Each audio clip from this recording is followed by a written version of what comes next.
And so it just felt like the perfect time to make the decision to move there so that I can welcome them to the country. So here's the real question. Sure. Dun, dun, dun. Do you regret it? That's a great question.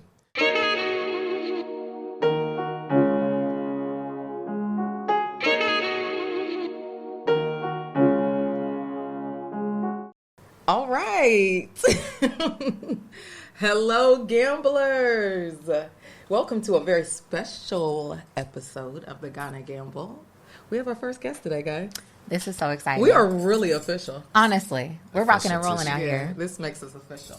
So, well, first of all, as usual, I am Kenya Fudia. We have my slightly older sister, Masa, a.k.a. Legally Masa.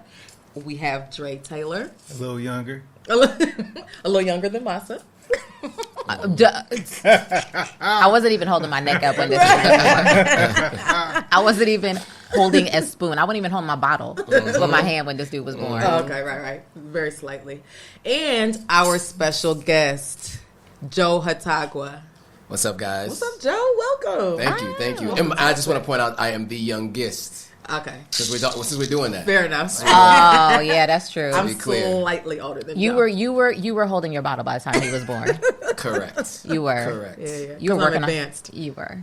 Anyway, what's up? What's up? I'm happy to be here. I'm excited to be on your platform now. We're excited to have you. We've been on Yeah. your platform quite a few times. Quite a few times. Shout out to your followers. What's the name Shout of out the to platform? Authentic African. So for those who don't follow, check me out. So you have a presence on Instagram and on YouTube. Yes, and on TikTok too. Oh, TikTok as well. You're on by the TikTok? way, we're on TikTok as well, guys. Okay. Yeah. Oh. We're there. Yeah. We haven't posted much content, but we're there. At the time of this recording, I think 100 and almost 140K on IG, a little over 12.5 on YouTube, and 19.5 on TikTok. 1,000. Okay. So that's the following at the time of this recording. Hopefully, much more by the time you guys watch this. Well, you're definitely giving us something to aspire to. Yes, we're so proud of you. Goals. Thank you. So, Appreciate it. Joe, tell us a little bit about yourself. How do I do it succinctly? Best thing I can say is I am a Sierra Leonean American living in West Africa, mostly in Sierra Leone at this point in time. I lived in Ghana for 2 years, which is where we met. That's how we met, yeah. So I lived here for 2 years, and I recently moved to Sierra Leone. I have an advertising agency, so I help brands find their audiences online. And I have an e-commerce store, all under the brand Authentic African Media Group. Mm-hmm. So the first time I saw you, you were doing an interview with Vanessa Camby, I believe. Yes. And you were like, your tagline, I'm a Sierra Leonean American living in Accra. I said, well, now, wait a minute. I'm also a Sierra Leonean American living in Accra. Right. So then I told Masa about you. And I was like, but it was your last name that was very unfamiliar. You were like, that's a lie. I said, I don't know. Because Dre, Sierra Leone is a very small country, and then Yes. we have names that we're familiar with. And I was Yes. just like, never heard that one. Seems unlikely. So we Yeah. have to look into it. Yeah. Yeah. Well, I think so, and it's important maybe to make this distinction. So, my grandfather was Chief Imbo, and that was one thing that was like, are you sure? But Hotagua means tall stranger in Mende, right? So we must have migrated, likely from Mali. Don't know how my great grandfather became chief, but somehow he became the chief. And then my grandfather was chief, my great uncle was chief. So the name is about a little over 100 years old, but it was new to Sierra Leone because it was given by Mende people. That right? makes sense. So I think that might be why it's not a well-known name. But we do have 2 streets, one in Kenema and one in Bo, named Hotagua Street, just so you guys know. So we peace are to the permanently Hotagwas. implanted in Sierra Leone. The thing is, when we looked into it, we asked our dad about it because he's our Sierra Leone Mende historian. Yeah. And come to find out, we're darn near related. We are related. What happened is, We so are. Who's related? we are. Us and we Dre. are. Okay. Yeah. And we had Yes. already decided we were play cousins. But Yeah. if you're from, first of all, if you're from Bo, which means you're Mende. If you're from Bo, you're Mende, period. Right? And so if you're from Bo, and then like the part that we are from, then you're already related anyway. Like going back a few generations, you'll find like people in common, or at least like a marriage in common. But our grandmother, our paternal grandmother, so Grandma Masa, came from your village outside of Bo. like in Fort Igbo Chiefdom is like where your people are from, I believe, and that's where our grandmother was born and raised before she married our grandfather and moved into the jungle. Yeah. So yeah, there it is. Yeah, that's it. So hey, cousin. Hey, What's up? It's always good to check. It's always good to check genetics and bloodlines when you're from this part of the world. We just didn't believe it. We were like, Daddy, why this dude over here perping that he's Sierra Leonean? And he was like, his name is Hotagua. He's like, then he had a whole story. No, those ones, they're from such and such, and then the father is such and such, and then your grandmother, she came from so and so, and so then I was like, and then literally that's when we decided to reach out to you. So you're safe. Yeah. After 6 months of thinking I was perpetrating online. We did. We really did. It took 6 months before y'all finally was like, oh. And then I got the voice note from Masa. Yo, we're from Sierra Leone. We got to meet up. Something like that. I was like, oh, she got a lot of energy. I like it. Which is amazing. And the nerve and audacity of you. You're one of the most energetic people. It was a DM on IG, a voice note. Oh. She loved those voice notes. That is her best. Yeah. When Masa get to send a voice note. You used to be looking at the phone like, God damn, she finished? Shut up, Dre. I'm just telling the truth. Dre, that is, I'll barely send you voices. That is not true. Can you send voice notes in our chat? Is that not the only way that we talk to Drake? It was voice notes? Someone I barely send. So how else are you communicating with it? Masa's fretting for the camera. Listen, the point is that Joe... Because, I was like, no, this thing over here trying to choose an obscure country that nobody will know. And then you thinking nobody going to fact check them. Don't be trying to claim Sierra Leone. Hotagua. We are Kamaras. We are Koromas. We are Tourays. We are Forays. But Hotagua? Yeah. Anyway. Yeah. I can also add, though, the reason why I probably don't look like a typical Sierra Leonean that is was the other thing, too. I have like 6 tribes. Mm-hmm. There's a little Yoruba angel in there. 12.5% Yoruba angels. That explains so much. For those of y'all who don't know, angel. I've never is that what Yoruba they say? Angel. I'm expressing that to the world that is a new phrase. So we need to. We're revamping. Absolutely, the phrase. we're rebranding. Okay, for sure. Rebranding. So, Joe, are you rebranding in your behavior though? Absolutely, 100%. We'll get to that. So, Yoruba angel, 12.5%. I'm also about 25% Liberian. Okay. And 25% Mandingo. Okay. As well. And so 25% Mende, and then the rest is Creole. So that is why. So there's a lot of migration from like Mali and Guinea. So the last 150 years or so, my family has been in Sierra Leone, but prior to that, they may have come from other places. And I think what's so interesting is that anybody who knows these stereotypes about Africa and African tribes, when you have now said... Number 1, Yoruba devil, angel. Sorry. Number 2, any kind of Mende, Mandingo, and they know themselves in Sierra Leone. They know what they're known for. Exactly. Those men, those guys. And then Liberian, Liberia boy. On top of that, that explains so much about you. And I can't wait to get into it.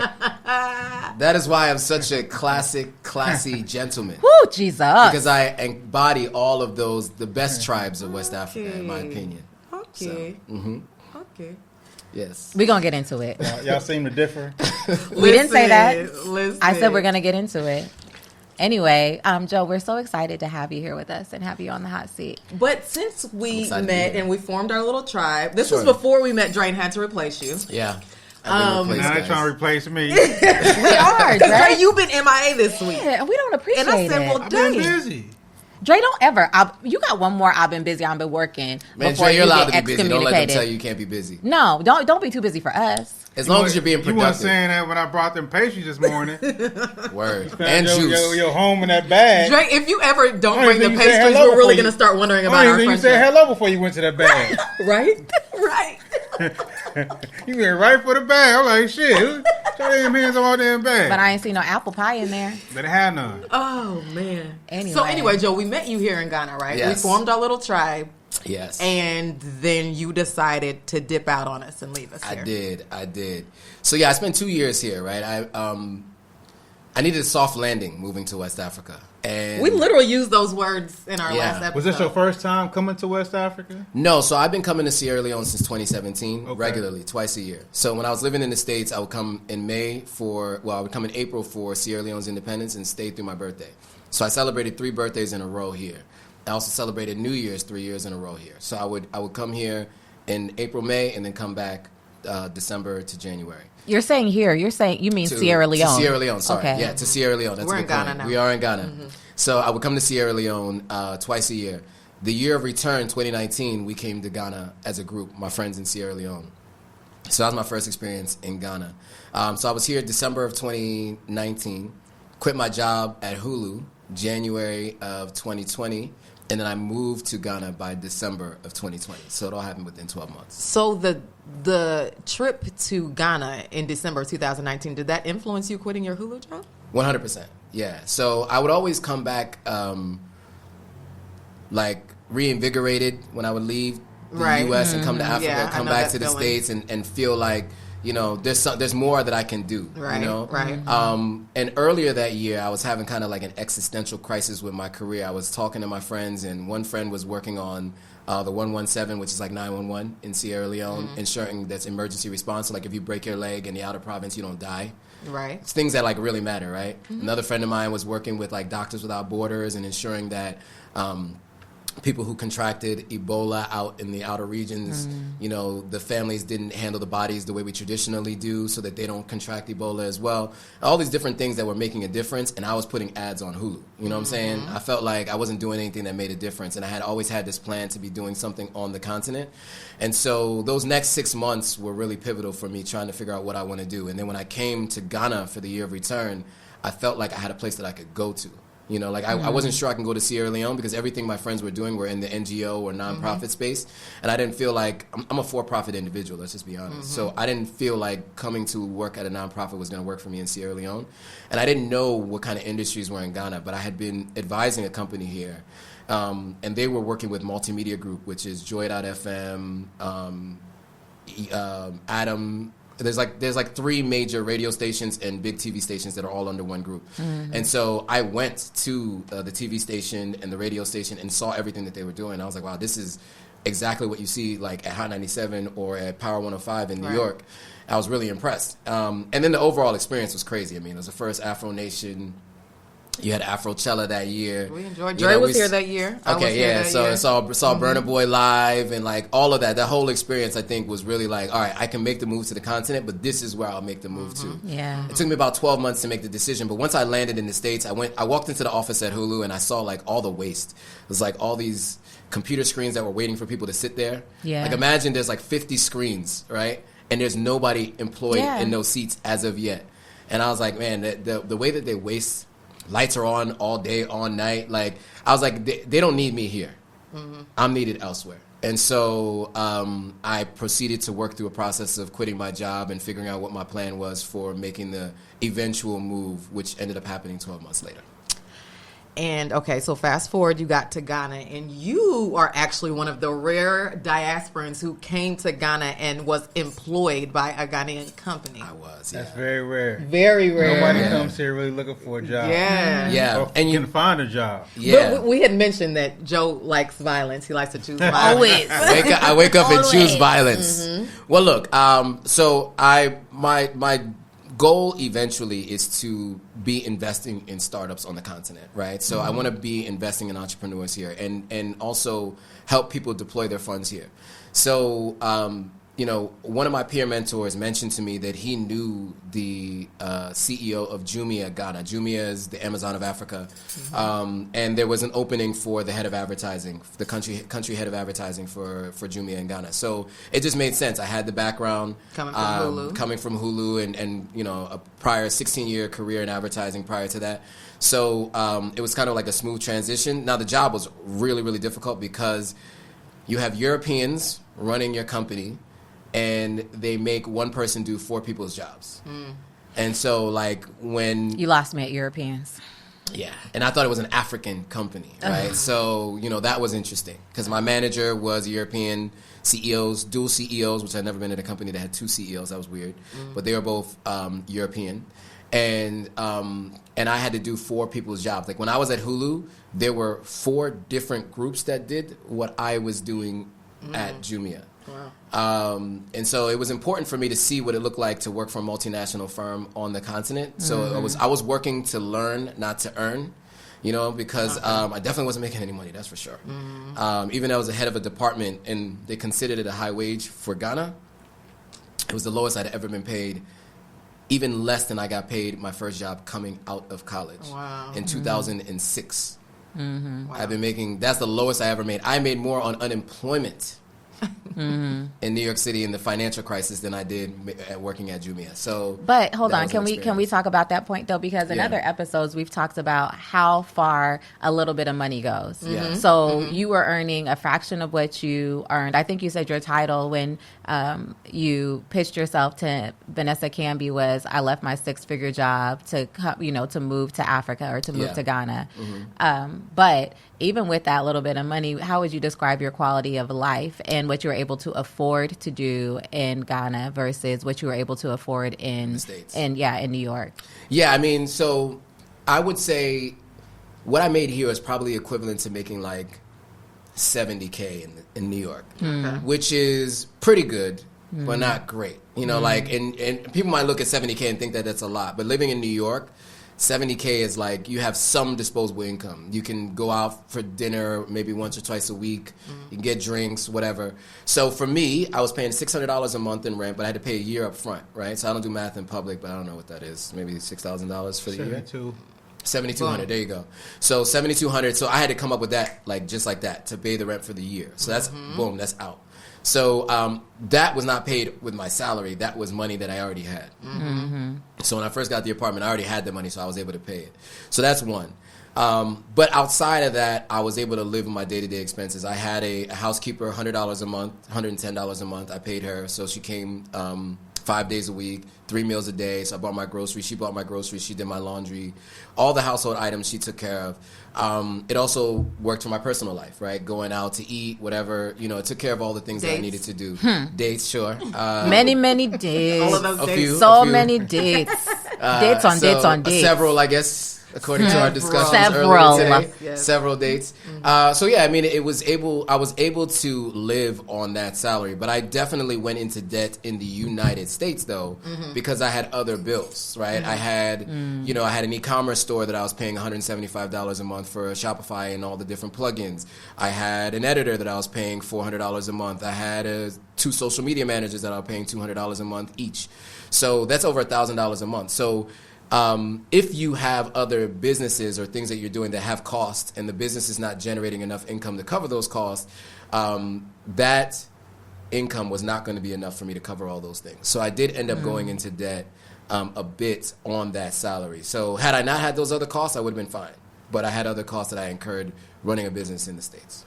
Gotcha. Okay, so let's move forward. You were here working at Jumia. How long did you work there?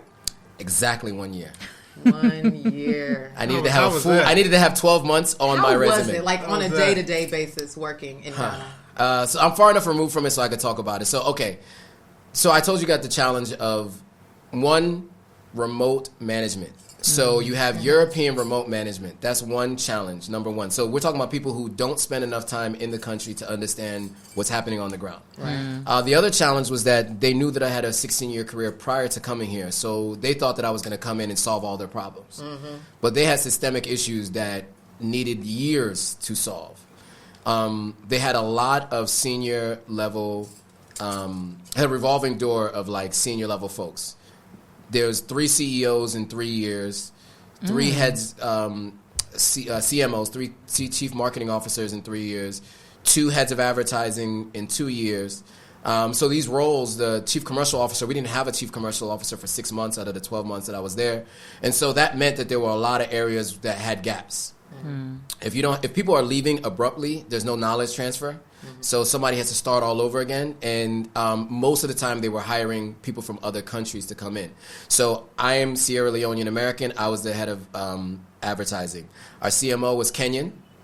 Our CCO was Nigerian. Our CEO was Nigerian. And our head of logistics was Nigerian. So none of us had the context for Ghana or very many relationships in Ghana. Now we were more equipped to handle the role, I would say, than some of the folks that we were interviewing here in Ghana. Some of the best talent had already decided they didn't want to work at Jumia. So some of those folks were working at other interesting companies, maybe even competitors, Bolt, has a food delivery service. There are other companies, Yango. So there are other logistics companies or companies that do some of the similar things that, and there are interesting businesses that some of those folks went to go work at. So, so you can imagine what challenges might come from a revolving door of senior level management. And also the other challenge is people felt like they weren't paid enough to do the work that was required of them. So if I was doing 4 jobs, imagine some other folks were doing 2, 3 jobs. And they're not even feeling like they want to do enough work to do their own job. And so I had 15 one-on-ones a week. Once I realized what was wrong, once I diagnosed the problem, the cure was, or not even the cure, the treatment was to do one-on-ones with people, and I had to inspire them to understand why they had to do everything they were doing, how it was going to personally benefit them. By doing that, that helped me do my job better. I started where it was $3,000 a month in advertising revenue. When I ended, it was $80,000 a month in advertising revenue. And the way to get there was Chat, bruv. It was a lot. It was high. And that's small money. Because when I was at Hulu, we were doing $300 million, right? So it's tiny dollars compared to what I had been doing previously. But it's also in cities, right? Well, no, it's in dollars. Okay. I'm saying in dollars. Okay. But in CDs, I don't know if you do the math. But at the time, I think you multiplied it by 6 or whatever. Yeah. But yeah, so it was from $3,000 a month in dollars to $80,000 a month in dollars, which was really hard to do. Really, really hard to do. But I was able to get there because it took me about 6 months to figure out how to push the right buttons, and figure out how to incentivize people. So it was a really good experience for me. It was hard. It was the hardest thing I ever had to do, to be honest with you. Besides going vegan, that was the hardest thing I ever had to do. But this was the hardest job I've ever had for the least amount of money. Let me ask you this: the entrepreneur in me, listening to your story, what do you see the opportunities here exist from your position that you had at that job? What did you see this? Okay, there might be some other opportunities that exist because it's not being done here. If you can take something from 3,000 to go to 80,000, there's got to be some checkpoints where it's like, okay, let's go ahead and do this, or we can do this. What somebody from the audience might be like, okay, what can we do? Yeah. I mean, I think executive coaching, career training, I think is really important. I think overall, business consulting. I think that there are ways that people can incentivize their employees that they don't know, right? Now, in the States, we have the luxury of saying that people would rather be acknowledged for their work than getting a pay raise. That's not the luxury here. They need both. They need to be acknowledged for the work, but they also need the pay raise. People do need... So just understanding that and understanding how each individual can benefit from the work that they have to do every day. Because most of the time people don't tell them the big picture. They just bark orders at people, right? They just tell people what to do. And so once I realized that that's all people were doing, I could hear management meetings now, and I'm like, all right, that's why they're not doing anything, because you're just telling them to do this, but they're not understanding how this personally benefits them. If you do this, if Coca-Cola is happy, then Coca-Cola will spend money on advertising. If Coca-Cola spends money on advertising, you get a piece of that commission. But they don't even know that. And they're not even told their commission until 3 months after the year starts. And now they have 9 months to try to hit their revenue goals instead of the full 12 months. And they should have been told at the end of last year. So these were all things that I had to learn and figure out. So preparation, I think, is really important. And I think executive coaching, because executive coaching would have taught the executives that they needed to do this the year before, right? And so, and I think the other thing is, remote management never works for anything. We've all built in different places, and how difficult it is to build in another country, to trust somebody to do it. You still have to be there. Same thing occurs when it comes to a business, right? If we got people in Dubai sitting in air-conditioned offices, on their nice little setup, trying to tell someone in Ghana how to pitch Milo, they have no idea what's going on. They haven't been on the ground. They weren't here. So I think just consulting with businesses and with feet on the ground, I think is hugely important. And then customer service. Yeah. Definitely one of the top things as far as consulting with Yeah. customer service, especially in the restaurant industry. Yeah. Having that. I You thought talked about it. how you can take somebody's revenue and say, I can increase your revenue by a third. Yeah. By just simple greetings coming in there. Hey, my name is Dre. I will be your server today. How can I help you? Exactly. Coming back and building a relationship with the customer base. Yeah. Exactly. Something so simple where that customer's going to come back because of that relationship with you. The food can be okay. Yeah. The drinks can be okay. But you want to feel special when you come into that restaurant that they know you. You want to bring your friends there because you have somebody here that you know. And that relationship is going to be important. It's going to be the bottom line. If my drink is empty, my drink shouldn't be empty. Yeah. 100%. When it gets close, somebody should come. Exactly. Hey, can I fill your drink? You want a business to make money. If you want a business to make money, you want drinks to be flowing. And so for a drink to be sitting there empty for 30, 45 minutes, you watch the money go down the drain. Yep. You got people sitting at tables not buying anything. Yep. You can increase the revenue of every business here by a third 100%. by doing those simple things. And that's something that, I feel like we haven't really talked to our audience about, because there are some people who are going to be watching this because they're trying to get prepared to come to Ghana. And then on the one hand, you hear a lot of people say Ghanaians are so nice, they're so polite, they're so accommodating. When you go to the average restaurant, you're going to be like, where are these nice Ghanaians they're talking about? Because we take it as a slight. Like, you don't see me sitting here? I went into a perfume shop the other day, and I was in there for at least 10 minutes. Before, just smelling the... When I say that they never spoke to me, the perfume shop, A&C Mall, whatever one is next to Rocco Mama's. Oh, I've been in there. Yes, same thing. They did not even say hello. I just walked out. Yeah, and the thing is, we'll take it as offense. Like, I'm not important. You don't want my money. You don't want to. You don't think I deserve a drink. Right. And we take it as offense, but it's not offensive. They, I think, don't want to be intrusive. That's what I've realized. They don't. They feel like it's intrusive. Want to be intrusive sometimes. Then you're at the supermarket just trying to politely shop, and there's like, "Can I help you? Can I help you? Can I drag this for you? Can I pull this for you?" Because it's foreign brand, I think. Listen, I don't know what it is. The bottom line is, if I'm sitting there, I actually came here to eat. If I didn't want to eat, I would be chilling somewhere else. If I'm in your restaurant establishment, I need drink, I need food. That is why I am here. And I came with money, which is why I am here. Like, just like you said, I mean, people spending so much money. I just want our audience to know, don't take it as offense. It's just the way it is. It's like a cultural difference. And Kenya and Dre, what I've heard is that you guys are going to partner together and start a consulting business. Customer service. Customer service. Because it needs to be done. It's frustrating. It is. It's frustrating. Okay, let's pivot a bit. So you were working professionally in Jumia, but then you have, back to the original topic, your authentic African social media situation going on. Yes. And so you were balancing the two when you were working at Jumia. I was trying. Yeah, it was very difficult because I was doing 4 people's jobs, and I had to overextend myself because imagine those 15 one-on-ones wasn't a part of my job description. Sounds like a lot. Yeah, it's a lot. And I had to tell them their goals because nobody told them what their goals were for the year, right? So I happened to have access to that Google Drive, that Google Sheets, and I saw everyone's name there, and I saw what their goals were for the year.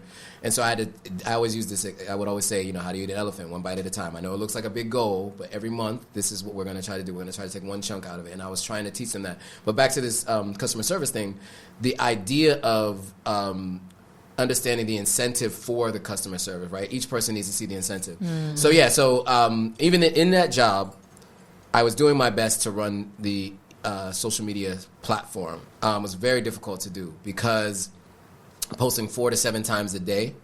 I myself was posting from time to time. I also have social media managers that post, but you always have to check their work. Make sure the community engagement has the right brand voice because I'm a male, they're female, right? And so the brand voice, that's a big thing. When it's very important. It's a major issue. Yeah, a couple of times. You could imagine sometimes they're putting like YASS. I'm like, I would never I would write that. never say that. I would never say that. You know what I'm saying? That's not my brand voice. And like when you see me on camera, you're like, not jokes. Like, you're like, hold on. Start getting different kind of followers coming in. Right. So we just leave it at that. So I was just like, so I always had to check on them. So it was very difficult to do. But I still built the platform before I came to the continent. I decided to start the YouTube channel when I moved here, though. So that is one of my newer platforms. I started the YouTube channel to kind of show my journey, right? Me moving to West Africa, building a house in Sierra Leone, living in Ghana, traveling to Nigeria and Egypt, Gambia, and next week, Tanzania. And so, but then also telling other people's stories. So I've had you guys on the live, right, talking about your story living here in Ghana and why you guys chose Ghana over Sierra Leone. I've interviewed many people who live here and work here because I want to share those stories, the authentic African story, right? The idea is to show you what it's like to move here. Because my end goal is to get people to visit, move, invest, right? Those are my 3 goals. And so if I can do that through my platform, then I've achieved my goal. We have similar goals with our platform as well. Yeah, so I think we're all on the same page. That's why we all vibe. That's why, we do. You know, we do. that. So, okay. So, I'm just trying to move this along. Yeah. Not to be rushing you. I get your it. story I is very get it. important. You know. I know. I can be long-winded. So. You know My yourself brother, now. you know now. That's why I have a YouTube channel. So, okay, so you're balancing the two. Sure. And you just mentioned you've talked to us about why we chose Ghana over Sierra Leone, and you have also done the same thing. I did. Until you then said, you know what? I'm going to choose Sierra Leone over Ghana. Yes. Choose violence. And we said, what? We said, wow. Yeah. My brother. Are you sure? Hey. Am I Tell still us why. Sure? No, so last year I spent 5 months in Sierra Leone, 4 months in Ghana. And then the rest of the year traveling the world. And I realized that I'm paying rent for a place that I spend less time in, you know, and I was finishing my guest house in Sierra Leone. So I'm paying rent here. I have a free space there. Why would I continue to do that if I'm spending more time there anyway? Yeah. You know?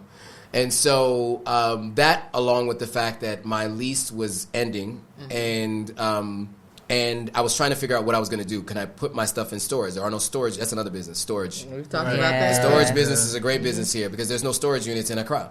So either had to sell it or ship it. Shipping it ended up, it would be more expensive than what the furniture itself cost. So I was going to have to ship it. But I'm sorry, I was going to have to store it. I couldn't store it, so I had to sell it. So once my furniture was sold, it was just like, instead of a trip for 2 months to Sierra Leone, I should probably just move. And there's a couple reasons. Number one, I'm a big fish in a small pond. There aren't, you know, the Authentic African platform, as I mentioned, 180 or so thousand across all pages. That is okay size in Ghana. There are many people who have that size platform and who do exactly what I do and are Ghanaian. So these stories are already being told by people here. There aren't many in Sierra Leone. And there are 100 or so people on average every year getting their citizenship in Sierra Leone. And when they get this, and this is people who are like 10 generations removed from Sierra Leone. These are Black Americans who have done their African ancestry and realize they come from Sierra Leone. So they're getting their citizenship. But what do they do after they get their citizenship? Right? And so I realized there's a gap there, right? Someone who can help them transition, whether that's visiting, moving, or investing. And so it just felt like the perfect time to make the decision to move there so that I can welcome them to the country. So here's the real question. Sure. Dun, dun, dun. Do you regret it? That's a great question. I do not regret it. Have there been a lot of challenges, more than I could have ever foreseen? Yes. Okay. So interesting, Joe, because we foresaw them. Well, I saw them, but I didn't. Challenges like... Okay. I wouldn't say we warned you, but we were like, are you sure, my guy? Okay. So, number one, with internet connectivity, I used to complain about the internet connectivity here in Ghana. I had two fiber. The apartment building is crazy. It's right behind us. I had 2 fiber setups. I had MTN and Vodafone in this apartment, and I had 2 MiFis. I had Surfline and Vodafone MiFis. And so if the power went out while I was on live, before the generator comes on, I can flip onto one of the MiFis. And if MiFi was not working, I could use the other MiFi. I had backups on backups. The challenge that I have in Sierra Leone with internet connectivity is, first of all, I wasn't in a stable long-term place, so I didn't have fiber set up. So the MiFis, no matter what brand you have, neither one might work. And so you need to have like 3 or 4 backups. So that was one thing, getting online and staying online, consistent light. So here in my apartment, I went live every single Monday without fail. When I was in Sierra Leone, I went live from a friend's house. I went live from another friend's house. I went live from my apartment only twice.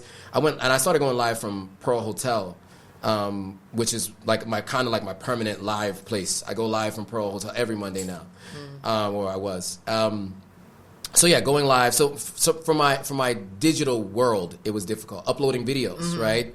A 20-minute video takes an hour to upload.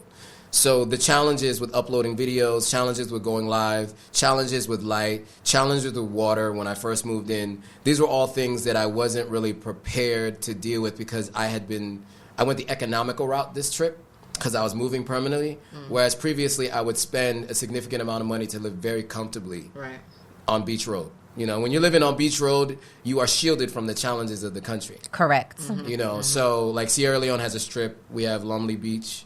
On that, there's like many hotels and even long-term living, like Pearl Hotel is a hotel and residences. So I used to stay there, and I had to deal with them to work out like a really inexpensive room that I was staying there for a while. I stayed there for 2 months. And so there was always light, there was always water, there was always internet. So moving, though, I learned all about all these challenges. And then challenges with staff becoming complacent. You know, I think because I was always visiting, they were always on it for those 2 or 3 weeks, even for a month. But once you're there 6 months, now they're like your friend. Yeah. And they want to show up when they want to show up. Or they want to take matters into their own hands without talking to you first. So challenges with people who had been on point, now we have to have conversations about continuing their employment, you know. So yeah, those were all major challenges. I would also say dating is frustrating a little bit more. Now this is the type of stuff we like to get into. In Tell Sierra us Leone. more. Yeah, I would say while I was here in Ghana, what I realized is that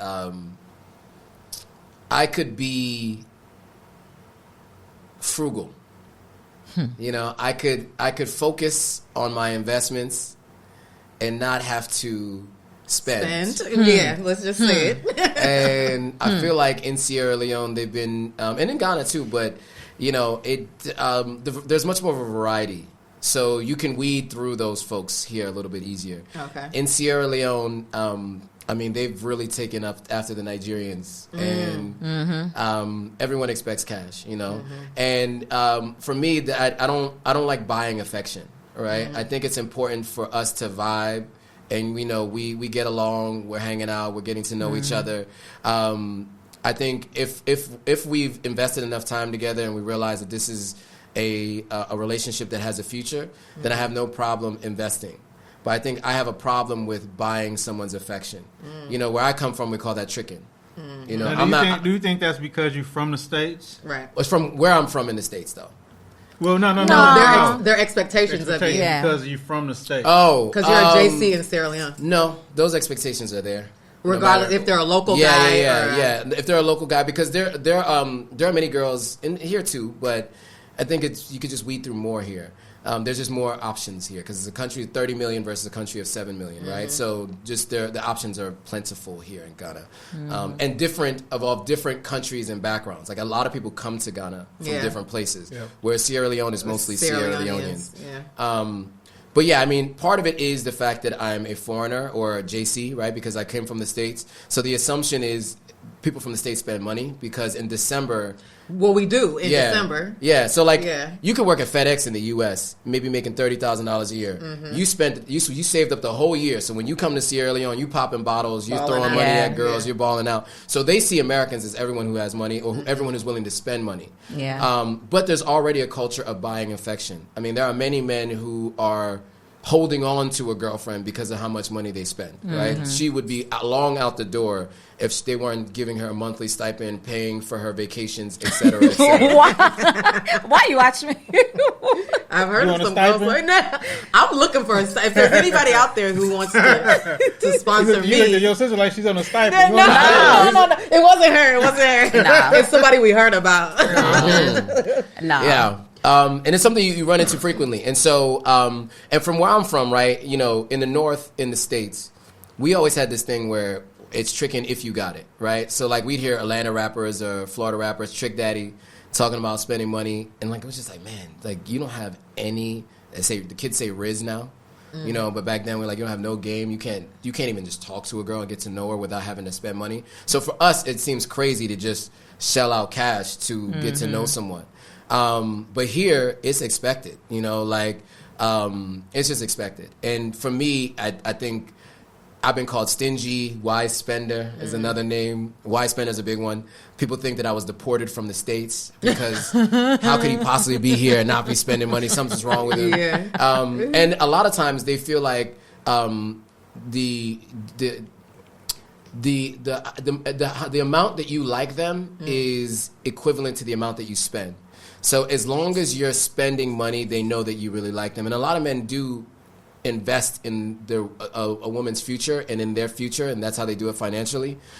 Because we're dealing with a space where people don't make as much money, right? So there's also sometimes some desperation. Sometimes there just isn't the funding there to take care of yourself, to pay for school. You know, you maybe are from an outer province, you move to the capital city, you have a younger sister back home that has school fees, your dad is in the hospital, you know, you may have your own kids.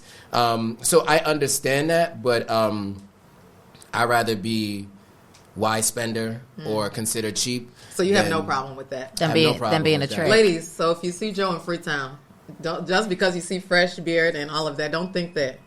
But I'm investing in my future, and so whoever gets to enjoy that future with me will get a chance to see. Wow, Joe, how many people are in this marathon? That's not as sexy. How many I'm just saying. How many people are running this race? As of right now, no one's running this race. This nigga. Okay, Joe. Okay, Johannes. We have made some changes as of recent. So yeah, when I was referring to the regrets, though, or not referring to regrets, but asking if you had any regrets moving to Sierra Leone, it was about those things that you mentioned, because I know other than that, being in Sierra Leone is a time. It's a great time. How do you compare the two? I would say, I would say this. Ghana, a country of 30 million people, has many more options for everything. It's a bigger country, way more people, more wealth, so you have more options. But in terms of the culture, in Sierra Leone, we are a much more vibrant culture. I always mention these two are a dancing ass family, but it's not just them. We're a dancing ass country. We're a country. We're a dancing ass country. Yeah, it's what we do. You know, like it's who we are. Like even if it's like an event where people are wearing like ties and stuff, people be on their phone but still dancing, you know, because you're still dealing with millennials and Gen Z. So people are on their phones but they're still moving, they're still dancing. Like, you come here, you go to any event, any place, most people are just like sitting. This. You know, most quietly. people are sitting quietly talking. We are much more vibrant, loud, confrontational. It's more my speed. It's more my Stuff's vibe. Gonna jump Especially off. living in New York. I spent most of my life in New York. Definitely. So for me, I like that a lot more. So there are a lot less options, but my time there is a lot more fun. You know, it's definitely more of a vibe. It's for sure more of a vibe. It's funny you said New York. Yeah. The way that I have described it, and we haven't spent nearly as much time in Sierra Leone as adults, like as you have. We were there as children, but didn't start coming back. And then when we did, it wasn't 2 times a year like you were. But for me, the way that I would describe Sierra Leoneans versus Ghanaian would be New York versus like Alabama. Like, I'm sure there are really good times in Alabama. I've heard Mobile is like lovely. It's right on the Gulf, so there's water, and it seems like a lovely place where people are really polite and they have manners. The food's great. Lots of soul food down there in Alabama, Mississippi. But being a New Yorker, being dropped off in Mobile, Alabama, it's like I'm sure you want to scream, like your head wants to explode, because why y'all moving so slowly? Why you talking so slowly? Why you talking so quietly? We could have finished this conversation 5 words ago, you know? And in Sierra Leone, it's like we are on 1,000 all the time. It's a country where as soon as you land, from the airports, now they don't be arasi. Yeah, they're not. From the airports, now they don't be soft landing. As you said, it's a bumpy, rough, you get exciting right landing. As you come in, they're like, hey, you going this way or that way? What you doing? Yeah, Vodafone, SIM going. Hey, you need. And there's nobody even there to really explain it to you. Right. When you get there, you literally have to swim. If you don't swim, you're gonna sink before you get off the ferry. Just be standing there and be like, okay, listen, I don't know what to do. Confusion, but it's so exciting. The vibes and buzz, and so you have never spent a December in Ghana since 2019, and you were asking us on the ride over here this morning, like, how would we compare like Ghana and December? And honestly, especially coming from where we come, which is like 40 minutes outside of like the main party areas. Yeah. On that 40-minute drive, when I say it would be like you could see tumbleweeds in the street, I kid you not a sound, not a sight, not a horn blaring, Yeah. no arguments, no them bafaren, those like local bars that we just have put up everywhere in Sierra Leone, on every corner. It doesn't matter your socioeconomic status, doesn't mean whether or not you can afford to get into a club on the beach. Like, we're partying everywhere from like the first week of November to the last week in January. It's a party nonstop. You're gonna know it's the holidays. Right. Here in Ghana, orderly quietness. Very right orderly. until you like land. As soon as you're at the door of the club, you know it's a club. Right. But if you one block away, just silence. In the middle of December, it's crazy. So for us, it's the exact opposite. And I think that was a good analogy. The New York, Alabama. Just imagine if New York was the size of Mobile and Mobile was the size of New York. Right, Yes. exactly. Yes. So that's the difference, right? Yes. So it's much smaller. So there are limited places to go. Vanity, Scarlett's. We were talking about the other day with somebody from Sierra Leone. We were talking about, if you go out at night, you could go all over Freetown and whatnot. You could hit all the spots. And have time warehouse. From out there. East End to West End to Which is not the case in Hill Accra. Station, back it's down not the again case to in the Accra. beach. Yeah. Yeah, so I in Accra, I partied at different places. There are more lounges here. Like, there's opportunity, because my vibe is more the lounge vibe. I don't do clubs anymore. I'm too old to be standing in Gen Pop, and I'm not, and I'm also not spending money on bottles either. So, I'm that person that goes to the club, and I'm like 5 minutes in, I'm like, I just got bumped by the third time. I'm ready to go. I'm out.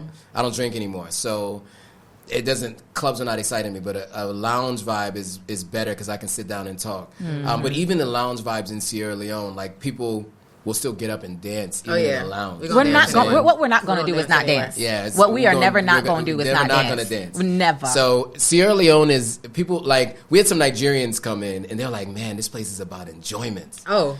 And they were like, because some Nigerians will call Ghana a village.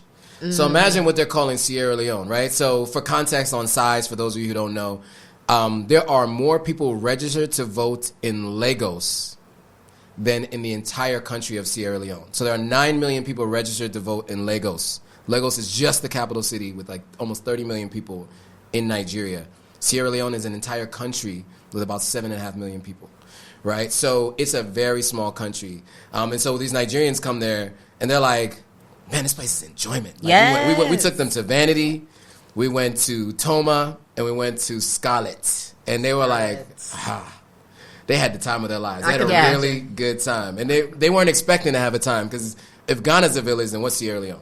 We met you not too long after we had moved here, and I remember you saying that night that we met you at what was Zen it? Garden? Zen Garden. Yeah. That night we met you at Zen Garden, and it was a vibe in there. It was a time. It was. Which also led us to believe that that's how every night was going to be, that we were going to go places and people would be up dancing. Right. Lies, not true. But in any event, when we were at Zen Garden, I remember you distinctly saying, if you hear anybody in any club being rowdy or loud, just know that they are Nigerian or they're Liberian. Or, the 2-3 Sierra Leoneans, right? Like, and it resonated with me. I was like, really? That's crazy. He was like, you'll know. He was like, that table over there, those are definitely Nigerians. Yes. And Sierra Leoneans, our personalities in many ways are much more aligned to a Nigerian, a Jamaican, a Trini. Like, we're just loud and noisy and just a good freaking time. Yeah. And can be confrontational too. Good freaking time. Yeah. So that's for very, sure. very confrontational. Very confrontational. Always ready. And that's I mean, I think there's a lot of reasons for that. I think Sierra Leone, we do have quite a few Nigerians. I mean, Frabe College, FBC, shout out to the first, besides I guess in the Mali Empire, the first like post-secondary institution in West Africa. So many people over 100 years.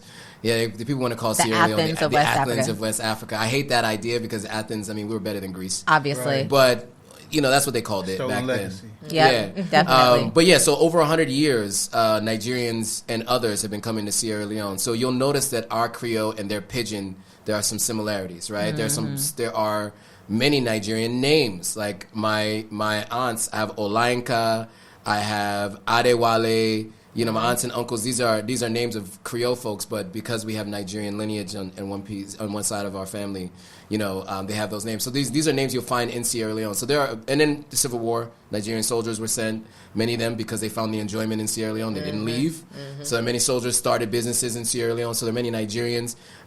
We say Wahala a lot. We say a lot of words that come from Nigerian pidgin. So there are a lot of similarities there. But when you're in Ghana, that was what was interesting to me, because when I got here, things are so different. Like going to the bank, for instance. If I'm going to Echo Bank, security is like talking to me about something, trying to tell me to stop and sit down here. I just walk straight to the manager's office. I don't listen to them here. You try to do that in Ghana, it's like you can't even go to the manager's office. It's like the door is locked. You can't open the door.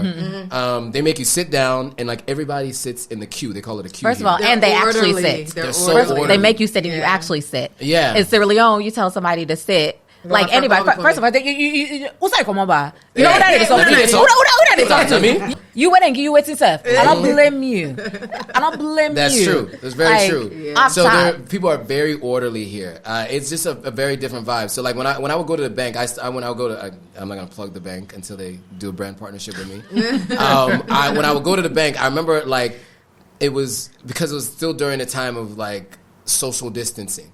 So when you in the bank, they had like 6 seats, and there was 3 people allowed to sit in every other seat. And then outside the bank, they had a line of chairs that you sit in the chairs. I'm like, what is this? I tried to just walk in.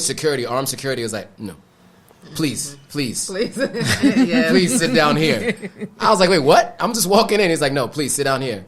Even when we would have to go do the COVID test back in the day, like I would try to just go skip to the front, try to give somebody some extra cash or something. They're like, no. Sit in the queue. They're very British here. It's British English here. So sit in the queue. I'm like, the line? So, okay, I'll go sit in the line. So it's very different here. In Sierra Leone, that's one of the things, whether you love it or you hate it, it's the Wild Wild West. It could be a little lawless. Yeah. It could be a little lawless. So it works for me. Anytime I need to go do something, I just walk in and do it. I don't sit in the line. Because you sit in the line for 3 hours. Or you can just walk in and just get the job done. Go talk to the person. Just a little swagger. A little swagger goes a long way. A little swagger, a little cash. A little swagger, a little cash. Yeah, anyway, it goes a long guys. way. Well, Joe, first of all, we could sit here and talk to you all day. Yes. Okay. And I could talk all day. Yeah, you could. You want to plug again? But yeah, okay. Channels? Let's talk about let them know where they can find you online. Yeah, sure. So on TikTok, it's authentic__African. That needs the most love. Two underscores. 2 underscores. Okay. There's a long story behind it, but 2 underscores. That's a new one. Yeah, it happened that way. It's a long story. I'll tell you guys off camera. So TikTok is authentic__African. I know it's a chicken ball. Yes. I know it's a chicken ball. So Instagram is authentic_African. And on YouTube is Authentic African. And what you want to look for is, it looks like a stamp of approval because it's authentic. And there's a fist in the middle. It's the Pan-African flag. And it just has the fist in the middle. It says Authentic African underneath. You'll see it when you see it. You'll know. All right. Yeah. Well, thanks for stopping by and talking to us today. Thanks for having me. I was excited to be here. Anything else you want to tell the people before we go? I would say 100%, if you haven't visited, at least visit Ghana. If you can, if you're not afraid of the whole stealing your DNA thing. Yeah. do African ancestry. If you are of Sierra Leonean descent, you can get your Sierra Leone citizenship. It is a bit costly, but once you do that, you never have to do visas ever again in West Africa. There's 16 countries you can go to without any restrictions. You fly right into the country. A lot of people like to do multi-country trips when they come to West Africa. It's easy to just bounce around from Sierra Leone to Nigeria to Ghana or whatever. And then once you get your citizenship, you could just go straight to Ghana, go straight to Nigeria, whatever. So I definitely recommend it. It's 100% worth it.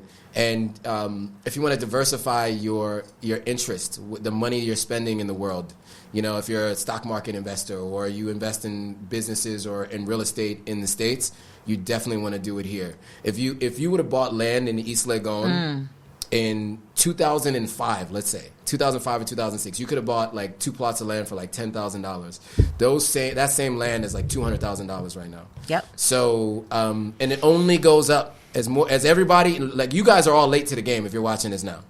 So you need to get in now, so then the next 20 years from now, you could exponentially grow the income that you can make from the investments that you make. So that's the piece of advice that I would leave you all with. That's true. Thank you. That's true. Yeah. Like even going to the mountains in the Brie, when I came in 19, it was like 30,000 CDs a plot. and that was like $3,000. Now it's like $50,000. And that was from like 2019 when I first came. There you go. Yep. There you go. Yeah, y'all. Africa. It's the Don't future. let the train pass you by, guys. Anyway, that's it for our episode with our guest, Joe Hotagua. Thanks so much for stopping by. Like, subscribe, As always. share. And leave the topics in the comments. Tell us what you want Oh, us yeah, to what do you talk want to talk about? Who do you want us? Maybe you've watched other YouTube channels and you want us to talk to somebody. Let us know who you want us to talk to and ask some questions. All right, y'all. Till next time. Peace.